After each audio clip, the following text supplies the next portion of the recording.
Ramo Ramo, Hare Hare. Thank you. So to begin with, I'm very happy that I have the opportunity to visit you here in Melbourne.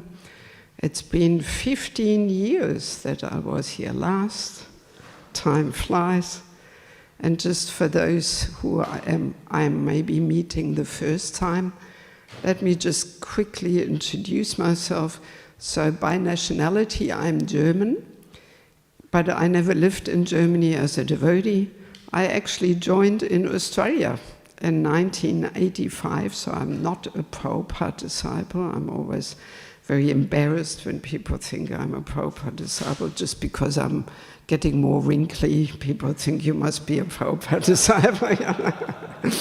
So no, I'm not a Prabhupada disciple. I joined in 85 in Kolo River, outside Sydney. We had that farm, which we later sold, and we moved the deities to North Sydney and then to Cessnock, New Gokul. Yeah, and I was 4 years in Sydney in the Brahmachari ashram. Then I was married for 10 years to a devotee from Australia. He's actually maybe in Melbourne, I'm not sure. And a few months after we got married, we went to former Soviet Union to start preaching there. That was in '89, just when the Iron Curtain fell, so it was a very adventurous time. So then 1999, my former husband took a little break from Krishna consciousness and our paths went different ways. And since 1999, I basically live out of a suitcase. I have no real base as such. I'm always moving. And usually I spend 5 months per year in India and Bangladesh, 7 months per year all around Europe. Also, my favorite yatra is Ukraine. So, yeah, for the last 22 years I was going there regularly, and I know all the devotees and the temples and everything. So you may imagine that this is very heartbreaking when one knows people there, you know, that makes everything more personal and you get emotionally involved, you know. Oh my God, you know, yeah, it's quite terrible, but what to do? There must be Krishna's plan also behind that. I was last night listening to a lecture of Niranjana Swami. He is my third Daksha Guru. I had 2 more before, Bhavananda, Prabhu Prabhu, and then one more time, Niranjana Swami. So, and he was saying, yes, we tend to see Krishna's mercy only in the good things, you know, but also in the bad things. This is also Krishna, and it's also Krishna's mercy. And yeah, not so easy to always see this, you know. So in any case, and yes, so now I'm here in Melbourne, and I hope I can be of some little use and inspiration to you all. I'm working on my 5th book. I've published 4 and I'm working on my 5th book, so I'm withdrawing a little bit from Monday to Friday, working on my book, and on the weekends I like to connect with you all and make myself available and all that. Yes, okay, so let us turn to the Bhagavatam. Om Namo Bhagavate Vasudevaya. Om Namo Bhagavate Vasudevaya. Om Namo Bhagavate Vasudevaya. So we're reading from Canto 6, Chapter 5, verse number 42. Yanastvam kama sandanam. Yanastvam kama sandanam. Sadhunam grihamedinam. Sadhunam grihamedinam. Kitavanasiddhumasham. Kitavanasiddhumasham. Vipriyam tavamashitam. Vipriyam tavamashitam. Yanastvam kama sandanam. Sadhunam grihamedinam. Kritavanasidumasham. Vipriyam tavamashitam. Somebody chant.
Ladies.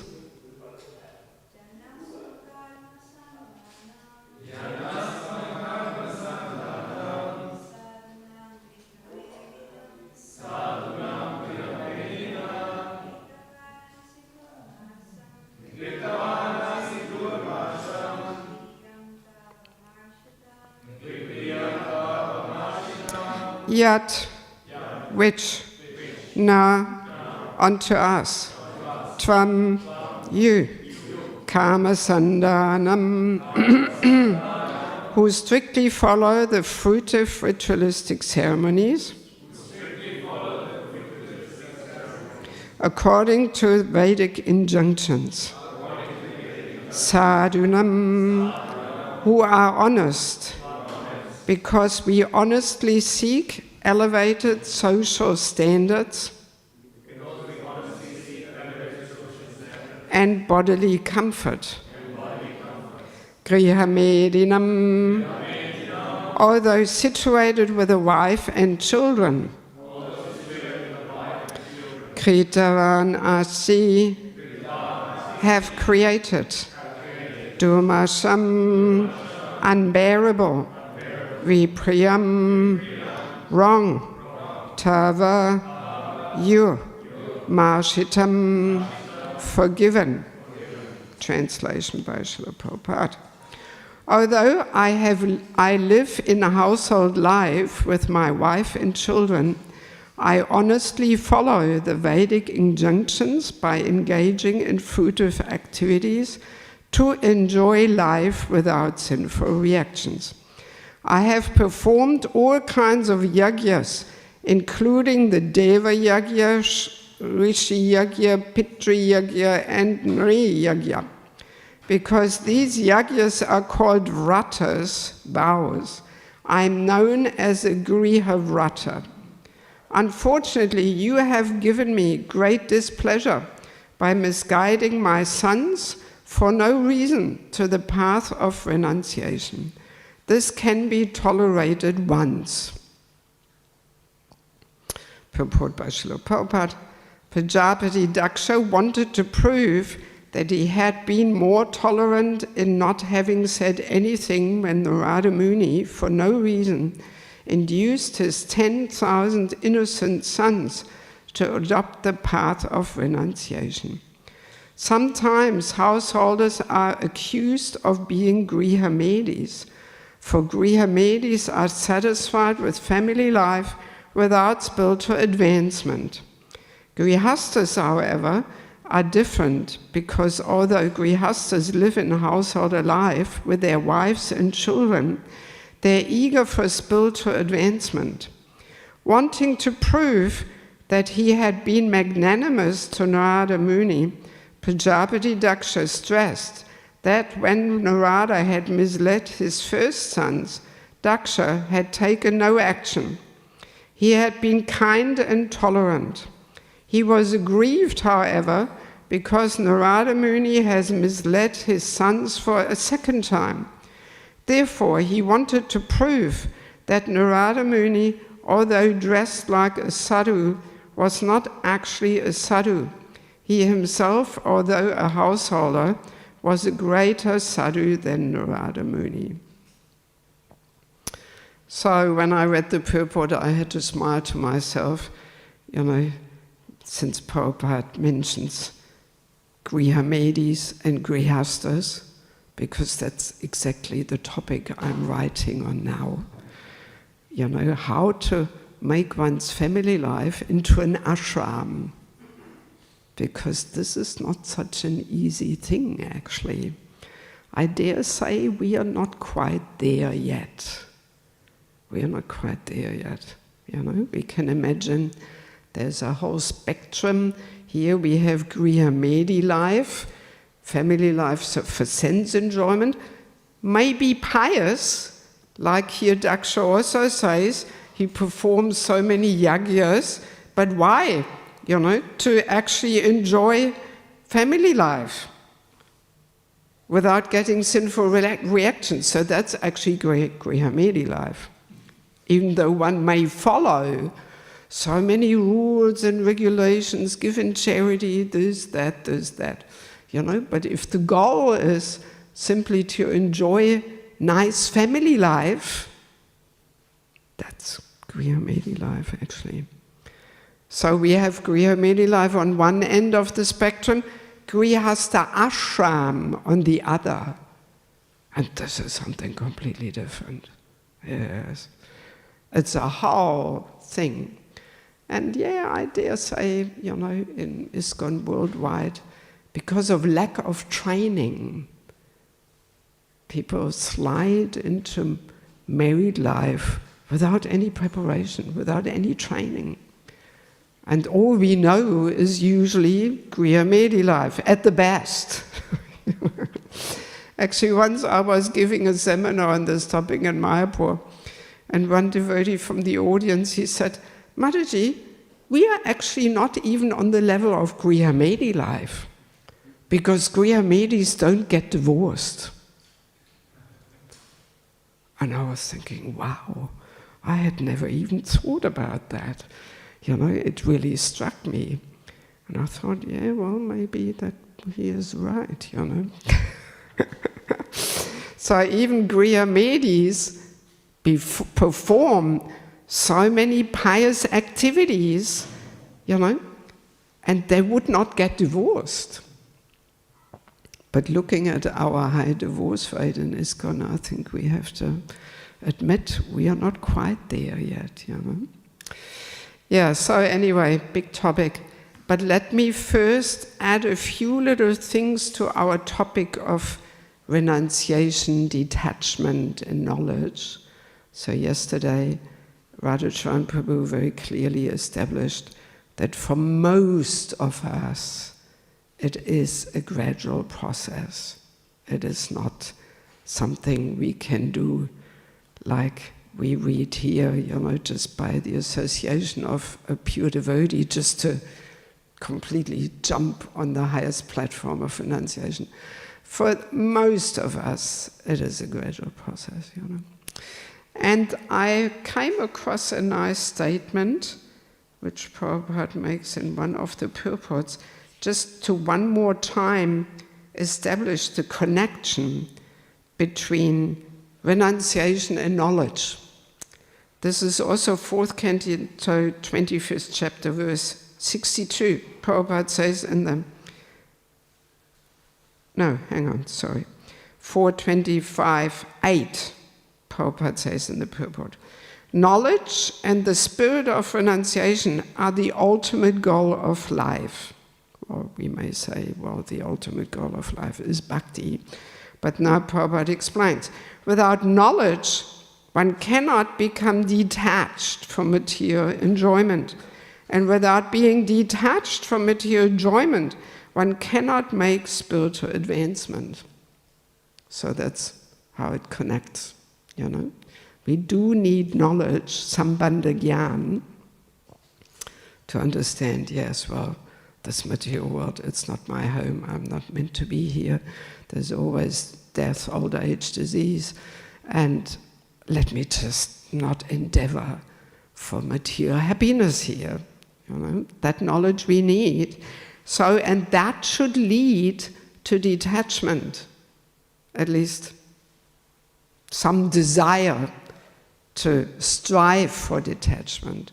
So, and only then we can really, give up this desire for material enjoyment. And only then, proportionally to how we give up the desire for material enjoyment, we can make proportionally advancement. We get a higher taste.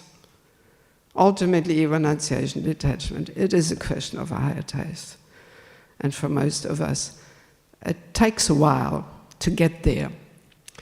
So now one thing which we don't so often maybe hear about, and which I do want to mention at this point, because, you know, especially for the men, I think this is very relevant, because often men, they wonder, so should I go for brahmacharya life lifelong, or should I get married? And so one interesting thing for a man, the question to get married or not, actually, can I have a glass of water? Warm water, if possible. So for a man, the question to get married or not is just not just a matter of whether he can be celibate. There is a more subtle thing to it. And Prabhupada very nicely explains this in one purport in the 9th canto, I believe. Because the subtle aspect is that Prabhupada explains most men need that feminine energy in their life to be empowered and inspired and motivated. So that's the subtlety of it, you know. And it's just fascinating how Krishna arranges the perfect system in this material world, you know. So not only we women need to be protected by a man, but also most men need that feminine energy to be inspired. So that's how it perfectly matches, you know. Man, woman complement each other. And this is a point which, I feel it is still not deeply recognized amongst devotees, you know. And this also explains why so many wonderful personalities who were situated in the sannyasa ashram could not maintain that ashram. It's not just a question of being celibate or not, but no, it's a question of whether we are so Brahminical, and Brahminical meaning not just wearing a Brahmin thread, you know, because many devotees have Brahmin initiation, but they're actually not so Brahminical, you know. Yes. So only very Brahminically inclined men don't need that feminine energy in their life to be inspired, but all others do. And I do want to read you this. This is part of one of my seminars, so therefore I brought the materials along. Let me see. This is, actually it's 5th canto, 1st chapter, verse 29, in connection with Priyarata and his wife, Barismati. So there Prabhupada says, to maintain such a life of strict vigilance, one needs encouragement from his wife. In the Varnashram system, certain classes, such as the Brahmanas and the Sannyasis, do not need encouragement from the opposite sex. But actually, all others do. All others do. And that's why only very Brahminically inclined men should take sannyas, you know, because they don't need that feminine energy to be inspired. And then Prabhupada continues, Kshatriyas and Grihastas, however, actually need the encouragement of their wives in order to execute their duties. Indeed, a Grihasta or Kshatriya cannot properly execute his responsibilities without the association of his wife. Sri Chaitanya Mahaprabhu personally admitted that a Grihasta must live with a wife. And now another interesting point. Kshatriyas were even allowed to have many wives. I was often wondering about that, you know. How is it that this great saintly kings had many wives? And I was often thinking, were they so lusty, or why did they have so many wives? So now, here we find the explanation. Kshatriyas were even allowed to have many wives to encourage them in discharging the duties of government. So in other words, they were such heroic kings ruling the whole world that the feminine energy of one wife was not enough. Yes. Yes, it's interesting, isn't it? You know, so that's why they had many wives, and they were zipping up all that feminine energy and you know, being the heroic rulers of the world. Yes, yes. So men with the Kshatriya spirit, you like to manage, organize, and they definitely need a wife. Definitely, you know. And then Prabhupada continues, the association of a good wife is necessary in a life of karma and political affairs. So karma meaning fruitive activities. So we can say anybody who goes out and works actually needs a wife next to him. And that will bring, that's the power of the feminine Shakti, that the feminine energy can bring the very best out of a man, spiritually and materially. Yes, and we can often see this.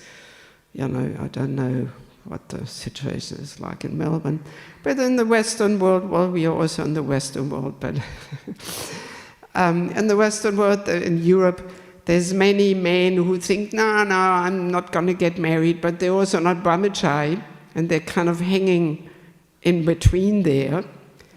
And you can, because often the idea is, married life, so much problems, so much entanglement, wife screaming, kids, no, forget it, I'm going to avoid this. And I'm just remain a bachelor. But no, it doesn't work, you know. We have to be part of one of the ashrams. And very often, because I have that mentality, I'm always analyzing and looking and so on, you know.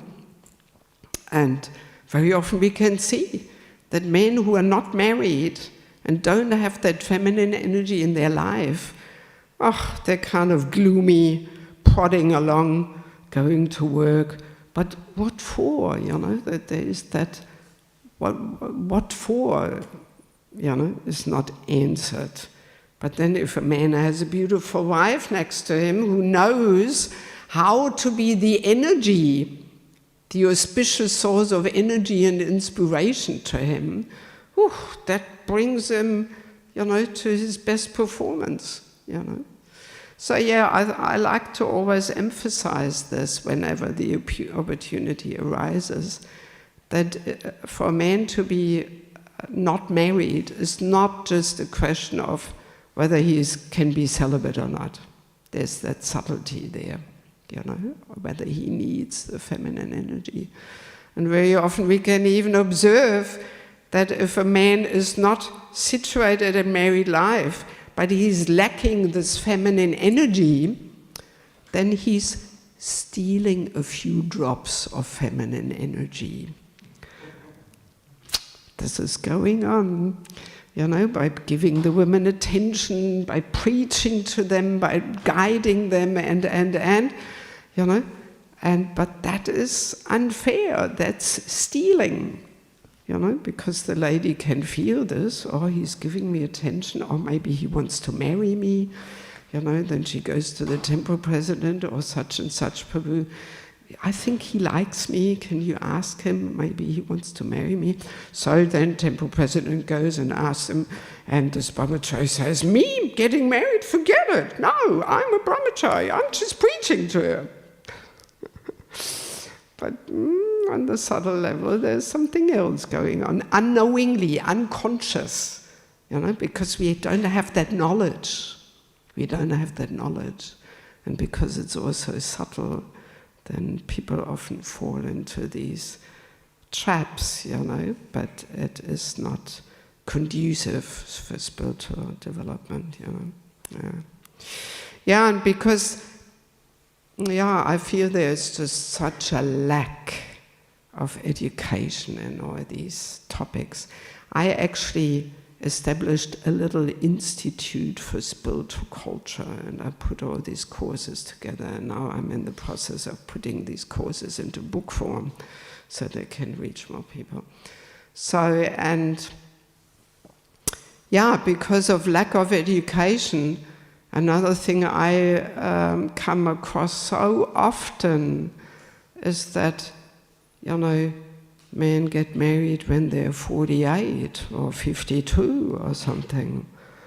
Oh, no, bit late, Then we missed already the boat to the Vanaprastha ashram, because this is another thing very related to this topic. After Grihastha ashram is another ashram, the Vanaprastha ashram. I've got a whole course on that. And I can't wait to put it in book form, because there's so much ignorance, misconceptions about this. People feel often very threatened by this Vanaprastha. No, forget it. Don't give my husband any crazy ideas. I've come across all these kind of reactions, when I wanted to invite somebody in Mayapur to a program about the Vanaprastha ashram. And one lady, she was pouncing on me, don't give my husband these crazy ideas. Yes, but Vanaprastha, it's a team thing between husband and wife. It's together. It doesn't mean the husband puts on saffron and walks out at night or something. No, it's a team thing. And, once we get some proper education in Krishna's system, then it becomes very clear, So, a man should get married ideally not much later than 30. Because then, when his kids are 20, 22, he is 50, 55. That's when Vanaprastha ashram should set in. And according to Prabhupada, a girl should get married so early, I don't even want to talk about it.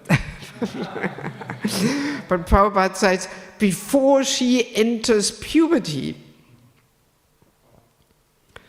And last summer, when I was traveling preaching in Croatia, I stayed with a senior couple, and they were not even 50.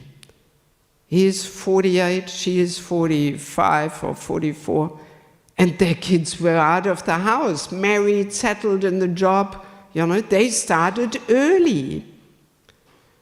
And I was thinking, wow, this is amazing. This is actually how it should be. They were not even 50. And kids were out of the house. And they could, decrease their worldly affairs, business affairs, they were set up so they didn't have to work anymore. So, and they could just wholeheartedly absorb themselves again in service. You know? Yes, that's how it should be. Because, let's be clear, these family attachments are so deep, so subtle. And at the moment of death, we are tested. So, you know, we have to think of Krishna alone. Krishna alone. Not Krishna and my wife, my husband, you know, my grandkids, my dog, whatever, you know, but Krishna alone. So at the moment of death, we are tested which relationship is the most dear one for us, the most important one. And if it is Krishna alone, then we can go back to Godhead. But if there's other personalities in our life which are more important for us than Krishna, well, good chance that we have to do another round in the material world, just to finish up all this more important business. Yeah, so subtle, you know, and these family relationships are just so deep. Yes, and that's why Vanaprastha is actually a must. For anybody who wants to go back to Godhead, we have to disentangle ourselves, and we have to, you know, put again, you know, the spiritual practice, sadhana, holy name, that has to be the center, you know, again, once again. And tapasya, and leaving one's cozy home, at least on and off, going 2 weeks, coming back, going 3 weeks, coming back, going for months, coming back, either together, or separately, or he goes there, she goes there, and then they go together to India, and then again, and you know, there's various forms and variations of Vanaprastha. But the Bhagavatam is full of quotes where Prabhupada says, everyone has to accept Vanaprastha. Yes. And there's so many things connected with it. I've got a 15-hour course on this topic. So. But yeah, very important, you know. So, yeah, that's why, you know, family life as an ashram, if we really mold it as an ashram, there is so much purification in it, so much. And in a nutshell, ashram means Bhagavatam, holy name, has to be the center. That's what temple life is all about. You know, temple life is arranged in such a way that Bhagavatam, holy name, are the center, and life is molded around that, you know. And to have that, and that's why temple life, brahmachari, brahmacharini, that's an ashram. But as soon as that focus is not there anymore, well, there's maybe some kind of a mixture there. As we said, it's a broad spectrum, you know, grihamedi life, grihastha life, and there's so much mixtures and shades and grades there. But yeah, we have to really get as close to family life as an ashram as possible, you know. And even though in family life, externally we may not have so many big achievements to show, but the main purification is internally, intensely. Just to tolerate, you know, tolerance. You learn that in family life, you know. Yes. I mean, there's so many lessons, you know, being a parent. You have to be selfless. You have to put the I, me, and mine a little on the back burner, and you have to, you know, consider the children's needs, and you know, so it's It's a whole purifying journey.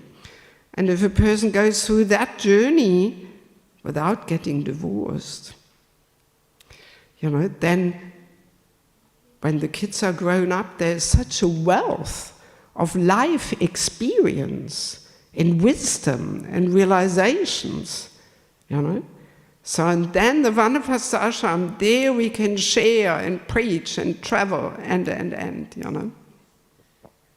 Yes. So we can almost say the Grihastha ashram is like sharpening the sword, Of course, in Grihastha life, there's also opportunities to preach and so on. But sometimes I also come across these misconceptions as people say, yes, I'm getting married, but I don't want kids and I want to travel and preach. And sometimes I say, sounds like the wrong ashram. You got it mixed up, This is the Vanapasta ashram. But family life, let's be honest, when man and woman live together, there's sex life, there's children. So how can you enter married life, with this plan, no children? This goes against the laws of nature somehow. We must be cheating somehow or something, Yes, so better to go properly through the ashrams as Krishna recommends it. And each ashram gives so much intense purification, if we really mold it as an ashram. Now, one more little thing I do want to share. Since yesterday, at the end of Radhacharan Prabhu's class, Bhakta Prabhu was in a very straightforward way asking about, no illicit sex life or sex life within marriage. There is a very nice verse, or two nice verses, in the 11th canto, which very nicely explain this internal process of becoming detached. So, this is 11, 20, 27, 28. There Krishna says, having awakened faith in the narrations of my glories, being disgusted with all material activities, knowing that all sense gratification leads to misery, but still being unable to renounce all sense enjoyment, my devotee should remain happy and worship me with great faith and conviction. Even though he is sometimes engaged in sense enjoyment, my devotee knows that all sense gratification leads to a miserable result, and he sincerely repents such activities. Yes, this is a very nice description of the internal mood and attitude of a devotee towards any kind of sense gratification, So, yes, first step is having awakened faith in the narrations of Krishna's glories. In other words, we have to hear regularly. That's why I was saying, Grihastha life, family life as an ashram means Bhagavatam has to become a really important thing in our life. And unfortunately, in many devotees' lives, it's not. It's not. It's even a big topic amongst the GBCs. How to inspire devotees to read Prabhupada's books regularly. This is a topic, yes. So for many devotees in family life, Bhagavatam is almost not there, They don't have time to come to the class, they're busy, kids, family, job, there's that. They don't listen much over internet, and then the only time they come to the temple is the Sunday program. And Sunday feast lecture is for newcomers, it's actually an outreach program. That's not so nourishing for practicing devotees, In many parts of the world, I mean, I saw your whole list of Bhakti Rickshaw groups and all that. Wow, amazing. In many parts of the world, there's nothing going on like this. No house programs, nothing. Yes, in many parts of the world, it's like that. Yeah, so therefore, you know, for many devotees, Bhagavatam is not in their life. Yes, and then it becomes difficult, you know. So the hearing, the regular hearing, highly important, because that's how we awaken faith in Krishna's narrations, and in the narrations of Krishna's glories and in his instructions.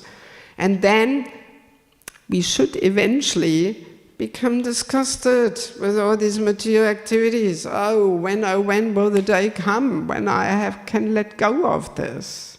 You know, by hearing, we have to hear regularly, again and again. Knowing that all sense gratification leads to misery. You know, that knowledge, that understanding we also get by hearing regularly. You know. But then Krishna has some understanding, you know. He says, but still being unable to renounce all sense enjoyment. You know. Yes, Krishna understands. He is a person. He knows it's not easy for us in Kali Yuga, you know. So,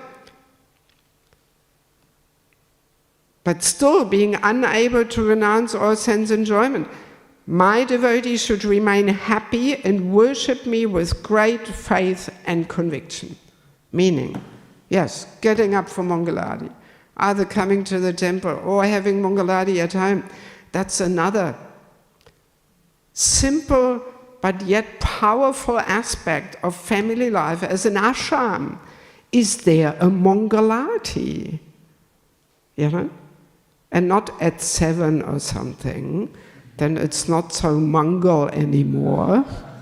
You know, because traveling around the place, I often stay with grihastas, so some people have the habit at 7 o'clock they get together and they sing all the songs down in one go. Well, all right, it's better maybe than nothing, but no, it's not really how we should do it, you know. Actually, there should be a Mangalati at 4:30 or at the latest 5, but not much later than 5. I mean, I travel usually a lot in Bangladesh. For the last 20 years, I've been very involved there. Pandemic, I haven't been able to go. But in Bangladesh, my God, they are Mangalati fanatics. They can't live without Mangalati, the grihastas, you know, and all the devotees. I remember I once had this funny situation, because I'm quite involved in student preaching there. So the students were asking me, Mataji, our life is so busy, how can we get all our rounds chanted and our studies done and you know, and do everything, you know?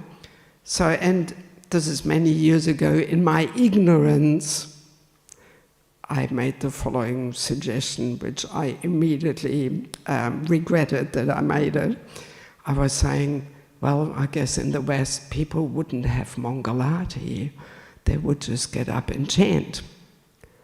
And these boys were looking at me with big eyes. What?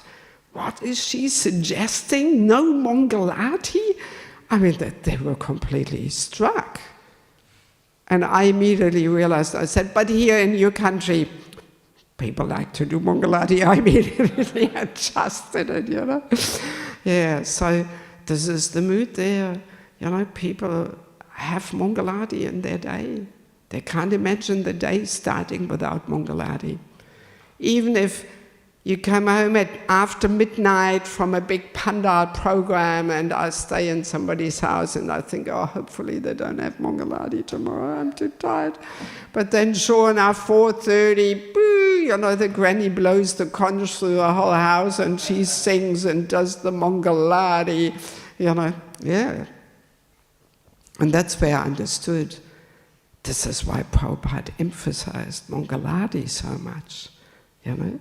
Because if you have a Mangalarti at 4:30 or 5, you have to adjust your life. You have to take rest early. You can't eat, at 10 o'clock pizza, rice, dal, and all this. Otherwise, you won't make it to Mangalarti. Yeah.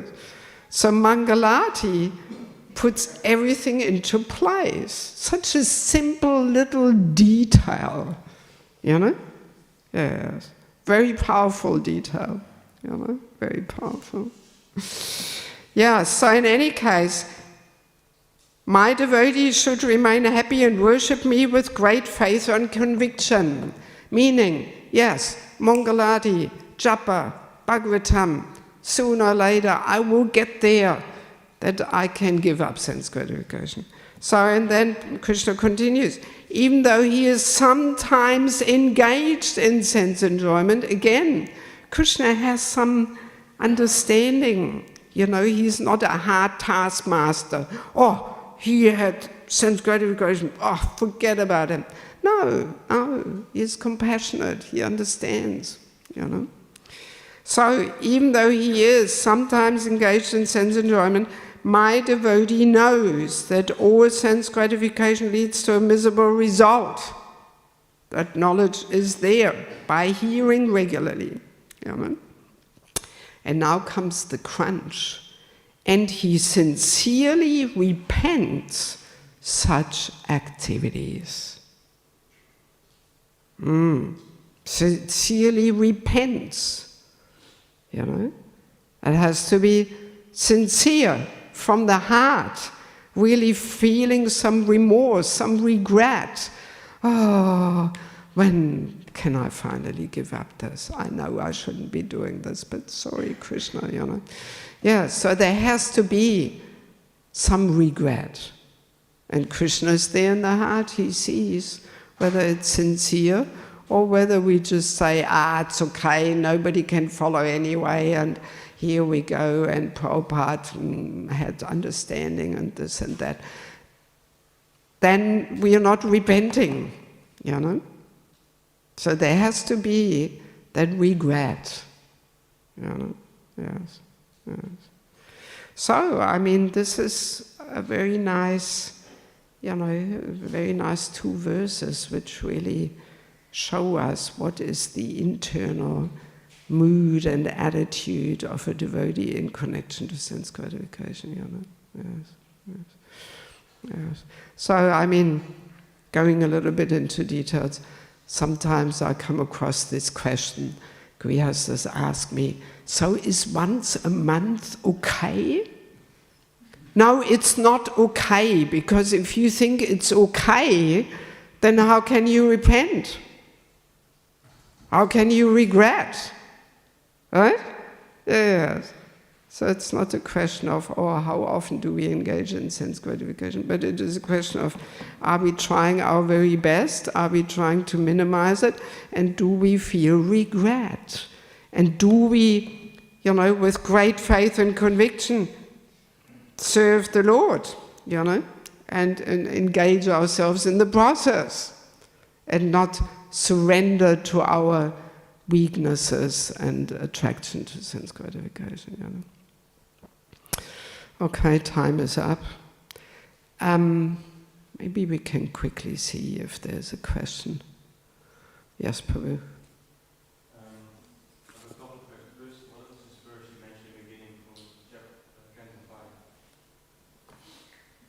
That what I was quoting in regards to knowledge and detachment, it's actually in a purport.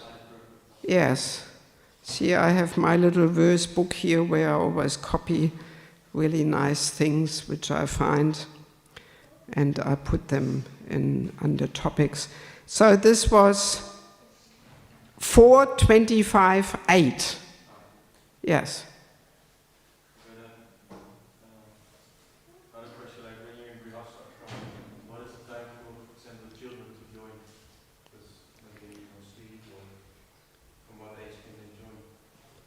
From what age they can join the program? Well, we've got a few kids here, I mean, it very much depends. The main and foremost thing is that the parents have to be naturally and happily practicing Krishna consciousness. It cannot be something artificial and forced and, oh, you must, and. No, the parents actually have to have a taste. And there has to be a genuine culture of Krishna conscious practice in the home, of sadhana. There has to be a culture there. You know? So, and if the children grow up in this natural, harmonious culture of Krishna consciousness, then it is very natural that they also want to join in, you know? Yes. And yes, as I was saying, not everybody may be able to come to the morning program, to Mangalati, but if the children grow up, you know, while they're sleeping, they hear father or mother ring the bell and some little kirtan there, Mangalati and so on. I mean, this leaves deep impressions on a child's heart, you know. And I mean, I've got a whole course on children too. So children learn by imitation, you know. So if they see the parents, oh, their japa beads is something really important at my japa time, they also want the beads and they want to sit there, and you know, it's very natural. It's very natural. But if it is all artificial and forced and, you know, not a nice, genuine culture of sadhana, then the kids, they're clever, they're smart, they can feel, you know, and then they don't feel inspired to be a part of this if it's all must and forcefully and so on, you know. So, but, you know, according to the age, the kids can join. Of course they can join, you know. Yes. And the kirtans, you know, families should have at least once a day a kirtan in the home. You know, yes, wonderful way of finishing a busy day, to get together, have a little kirtan. It unites the family members, especially also once the kids get older. Everybody sits there with their mobile phones in their corners, and it becomes a whole weird and impersonal atmosphere in a family. But if there's kirtan, that brings everybody together, you know. Yeah, so the kids, they can join right from young age, you know. According to their age and capacity, they can be a part of it, you know. Already in the womb, they hear it all. They hear it all. Yes, yes. Anything else? Okay, quick.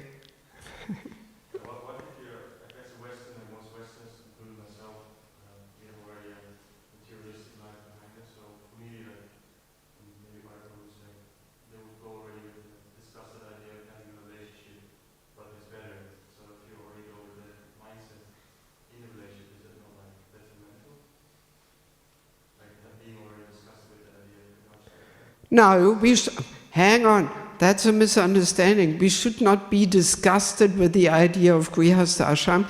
We should be disgusted with sense gratification.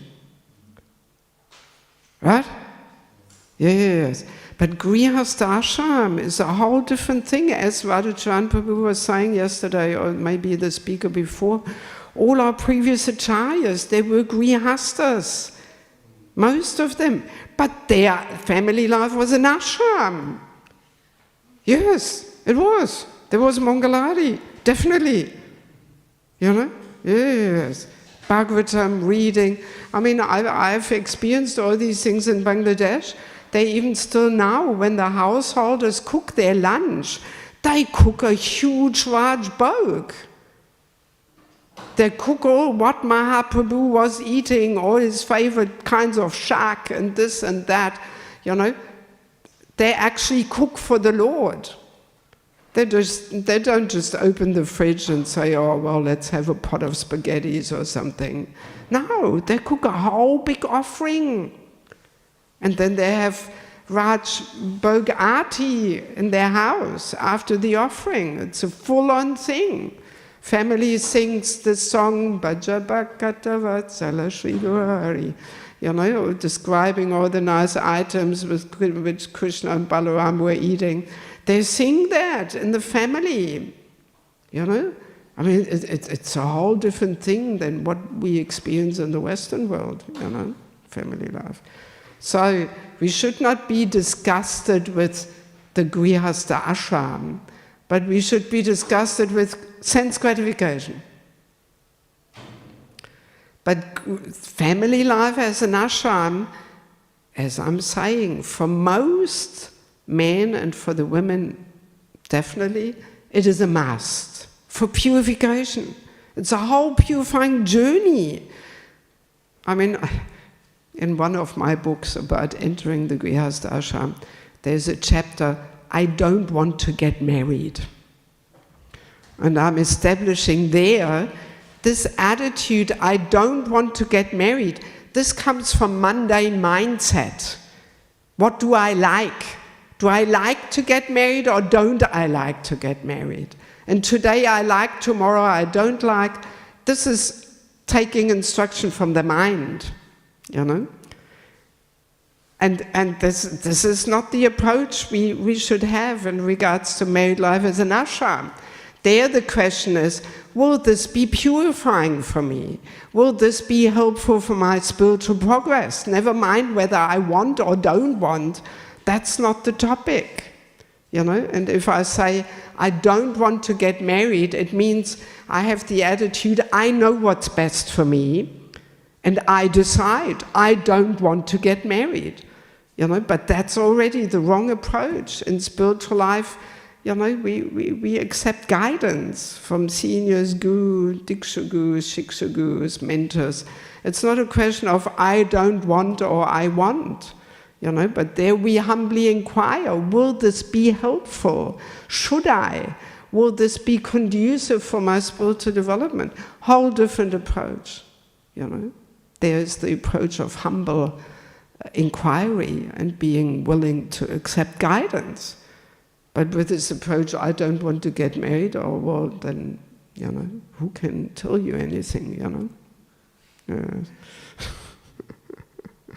Okay, so we'll better finish. Let's call it to 9. Can I? Or should I finish? You tell me, Prabhu. You look like one of the chiefs here. All right, quickly. Not that I get in trouble for going so long. So you mentioned it's best to enter the grihastha from 25, 30, but most Westerners they join much later.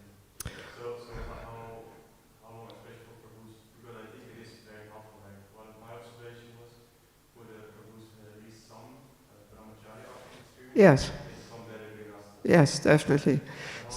Yes. So that's an individual question. We cannot answer it in general for online, I repeat. The question is, ideally between 25 and 30 a man should get married, but many join later, and what to do. So it's an individual thing. Yes, some brahmachari training or some temple training, definitely helpful. Then you have a taste for Bhagavatam, holy name, and then it will be easier to keep that in the center of your family life, But let's understand at least so much that we should not hang on to this saffron, until 48, and then we decide, maybe I should get married now, So, but ideally around 30, 32, at the latest 35, we should actually make a decision for life, because otherwise we just miss the chance of the Vanaprastha ashram. I mean, I know devotees, wonderful personalities, good preachers. They were brahmacharis for 20 years, and then 50, he decides to get married. Of course, better late than never, to go through journey. But yeah, we have to educate our devotees, you know, we have to educate that there is another ashram after the Grihastha ashram. And then when that is firmly established, then people will plan their life properly, you know. But if that understanding is not there, and the understanding is not there that only very Brahminical men don't need that feminine energy to be inspired, so then, yeah, we don't go according to Krishna's perfect system through life, you know. Yes. Which of course doesn't mean, oh, we cannot go back to Godhead, so there's always some undeserved mercy or something, you know. But yeah, I mean, the ashrams is a perfect journey there, you know, to help us, you know. Okay, thank you so much for your kind attention. Śrīmad Bhāgavatam ki, Śrīla Prabhupada ki, Samaveda Bhaktivedanta ki, Gaura Premanandi, Hare Hare Krishna.